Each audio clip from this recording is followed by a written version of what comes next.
Heroine ஒரு பழைய சேர 1,00,000 ரூபாய் கொடுத்து வாங்குறான். அதுல தெரியாம ஹீரோட பிளட் பட கபால்னு வெளியே வந்த பூதம் சிரிச்சுட்டே பணத்தை தூவிட்டு அங்கிருந்து மறைஞ்சிருது. ஷாக் ஆகி போன ஹீரோ அந்த பணத்தை எடுத்துக்கிட்டு அன்னைக்கு நைட்டு ஃபுல்லா பார்ட்டி பண்றான். மறுபடியும் அந்த பூதத்தை வர வச்சு எனக்கு பணத்தை கொடுன்னு கேக்குறான். என்கிட்ட பேசுறத மட்டும் நீ என்கிட்ட சொன்னியோ நீ இறந்து போயிடுவேன். இப்போ எனக்கு செத்து போன பூனையை கொடுன்னு கேக்குது. ஹீரோ மார்க்கெட் போயிட்டு ஒரு உயிருள்ள பூனையை வாங்கிட்டு வந்து அதை கொலை பண்ணி கொடுக்குறான். அவன் கேட்ட மாதிரி பணக்கட்ட கொடுக்குது.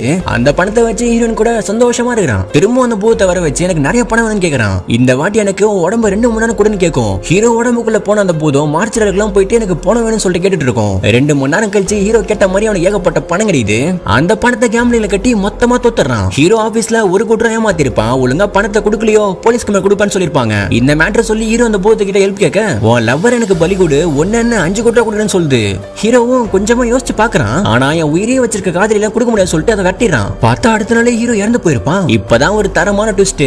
சேர்ல இருக்க பூதத்துக்கிட்ட ஹீரோ பேசின மாதிரி ஹீரோன்னு பேசியிருப்பான். அதுகிட்ட ஏகப்பட்ட நகைகள் எல்லாம் கேட்டு வாங்கியிருப்பான். ஃபைனலா உனக்கு 5 கோடி ரூபாய் கொடுக்குறேன் உன் பாய் ஃப்ரெண்ட் பலி கொடுன்னு கேட்டிருக்கோம். பாரபட்சமா பார்க்காத பணத்தாசையில ஹீரோயின் தான் ஹீரோவுக்கு பலி கொடுத்திருப்பான்.